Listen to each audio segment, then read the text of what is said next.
What's the biggest issue you see in young men today? Obviously, you just had this meet and greet. What do you call it? Glitch meetup or DJN meetup. And you met a lot of your fans, young people, probably my age, 21, 22 out there. What do you say is the biggest issue you've noticed in people our age? It's interesting. I was doing analytics on my account over the last year because I have plenty of data.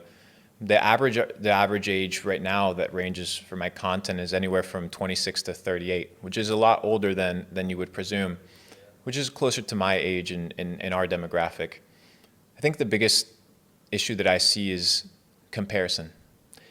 The internet is a great place of opportunity, but it's also a great place of deception, where people compare themselves to something that they're not, I suffer with this. and we all do.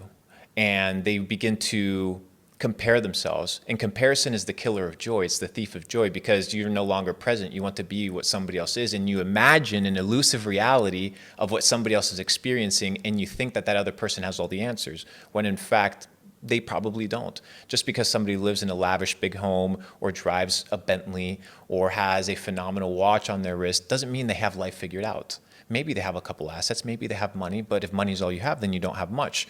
And I think that social media has done a terrible job at making people realize that this material thing that we live in, this material possessions that we can acquire, is the end all of happiness. And that you're supposed to have a Lamborghini when you're 18 or 19, and if you're not, you're a loser. I was listening to an interview that Pavel Durov from Telegram did recently. He said, I've never bought a supercar, I don't have super yachts, I live in Airbnbs, I just want freedom. And I'm like, okay, this guy that's a multi-billionaire, been buying Bitcoin over the last 10 years, understands the fundamental premise of I don't want things to own me, right? I want to own things. I don't want these things to own me. So understands how to manage his materialistic desires. But in social media, I think it's very easy to see somebody else's life and think that they have it all figured out, when in reality, we're all still trying to figure it out. Look for those content creators that aren't here to sell you a lifestyle, but that want to empower you with becoming the best version of yourself, which is why I love this podcast, because it's based on happiness, self-development, and business, which are the fundamental keys to living a good life.